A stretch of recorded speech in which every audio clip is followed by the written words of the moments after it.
नमस्कार। खबर उत्तर प्रदेश के जनपद सुल्तानपुर से है। सुल्तानपुर में रविवार 15 दिसंबर को शहर के तिकोनिया पार्क में एक दिवसीय सामाजिक न्याय सम्मेलन का आयोजन किया गया। कार्यक्रम का शुभारंभ बाबा साहब भीमराव अंबेडकर की प्रतिमा पर माल्यार्पण करके किया गया। भारतीय संविधान एवं वर्तमान चुनौतियां एक व्यापक विमर्श विषय पर बुद्धिजीवियों ने अपना अपना विचार प्रस्तुत किए। सम्मेलन में वक्ताओं ने बहुजन की एकता का संदेश दिया। पाखंडवाद, धार्मिक उन्नत ईवीएम पर वक्ताओं ने जमकर हमला बोला तथा संविधान को बचाने के लिए शिक्षा पर जोर देते हुए एकजुट का आह्वान किया। कार्यक्रम को सर्वप्रथम संदीप कुमार प्रोफेसर दिल्ली ने संबोधित किया। शिक्षा पर बल देते हुए प्रोफेसर ने संदीप को कॉलेजियम सिस्टम और वेटलाल भर्ती पर सवाल उठाकर वंचित वर्ग की वकालत किया। उन्होंने कहा कि समानता का दर्जा और शिक्षा से देश प्रदेश आगे बढ़ता है। बहुजनों को एकजुट का पाठ पढ़ाया। अवधेश कुमार ने आरक्षण और निजीकरण पर जमकर हमला बोला। कहिए, एक तरफ मौजूदा सरकार एक रहेंगे तो सेफ रहेंगे का नारा दे रही है, वहीं दूसरी तरफ आरक्षण समाप्त करने के लिए जातियों में वर्गीकरण किया जा रहा है। उन्होंने मौजूद लोगों से कहा कि वर्तमान सरकार की नीतियां से सावधान रहने की जरूरत है। प्रखंडता पत्रकार नीरज पटेल ने ओजियम पूर्व शैली से पाखंडवाद और अंधविश्वास पर तीखा प्रहार किया। कहा कि सामाजिक न्याय महासम्मेलन का असली मकसद तभी सफल होगा जब यहाँ शामिल बहुजन लोग आपस में रोटी बेटी का संबंध जोड़ेंगे। मुख्य वक्ता लेखक एवं चिंतक डॉक्टर लक्ष्मण यादव ने अपेक्षक रूप से भाजपा सरकार की नीतियों को कटघरे में खड़ा कर दिया। लोगों ने कहा कि मनुवाद और विचारधारा वाले लोगों से हमें सावधान रहने की ज़रूरत है। उन्होंने चेताया कि वोट में चोरी करके जिस तरह से मतदान करने से रोका जा रहा है, अगर वही हालत बनी रही तो वर्ष 2027 के बाद 1990 से पहले वह का दौर लौट आएगा, जिसे चारपाई तो रहेगी लेकिन बहुजनों को बैठने का हक नहीं मिलेगा। कार्यक्रम की अध्यक्षता करते हुए सामाजिक चिंतक लौटन राम निषाद, डॉक्टर रविकांत प्रोफेसर लखनऊ विश्वविद्यालय आदि ने संबोधित किया।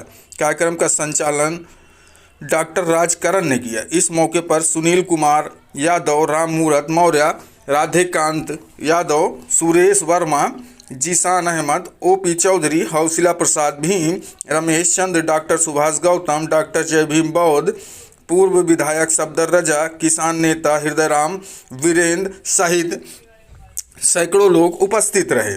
तिकोनिया पार्क के इर्द गिर्द बहुजन समाज के जन्म में 84 महापुरुषों की तस्वीर लगाई गई। इसके पूर्व मिशन गायक सागर जौनपुरी ने अपनी मंडली के साथ बहुजनों को जगाने का कार्य किया।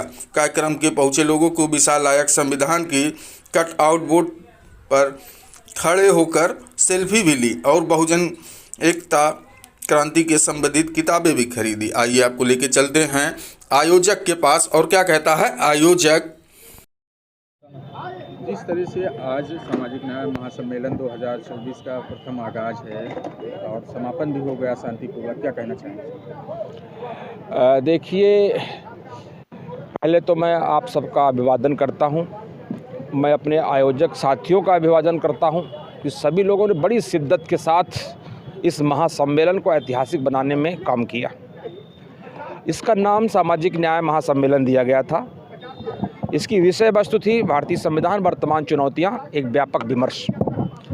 इस विषय पर मैं सुल्तानपुर के लोगों को रूबरू कराना चाहता था, उनके विचारों से अवगत कराना चाहता था कि देश प्रदेश में जो महामनीषी हैं, विद्वान हैं, लेखक हैं, विचारक हैं, चिंतक हैं, पत्रकार हैं, जो वंचित वर्ग में नहीं हुआ करते थे, पिछले 2 दशकों से जो है हुआ कर रहे हैं, उनको ला करके पूरे लोगों को जो है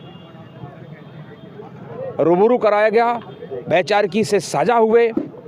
एक वंचित वर्ग है, एक बैकवर्ड वर्ग है, हम लोगों का प्रयास था कि इस सामाजिक न्याय महासम्मेलन के मंच पर और ऑडियंस की श्रेणी में भी सारे लोगों को, सारे जातियों को, लोगों को समाहित कर देना, और उसमें हम लोगों ने सफलता हासिल की।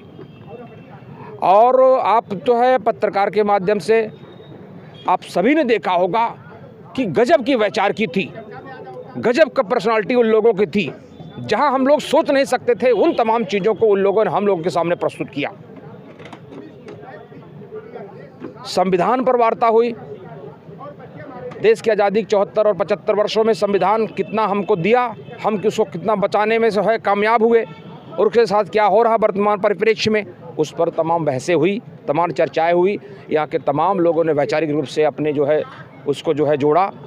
इसके लिए मैं आप सभी को भी धन्यवाद देता हूँ। 2024 में ये प्रथम महासम्मेलन है, 2025 में भी आगाज रहेगा। ये मैं देख रहा हूं कि हमारा पूरा आयोजक मंडल इस बात के लिए प्रतिबद्ध और कटिबद्ध दिखता नज़र आ रहा है कि इस कार्यक्रम को हम फिर कंटिन्यू करेंगे। हमारे एक आयोजक मंडल के साथियों में से अतिथि के रूप में आए थे अवधेश वर्मा ने कहा कि अगला कार्यक्रम लखनऊ में होगा, और आपसे पूछा जाएगा कि कैसे आपने उसको स्वरूप दिया था, रूपांकित, रेखांकित किया था। तो हम लोग चाहते हैं कि ये कार्यक्रम कंटिन्यू चलेगा।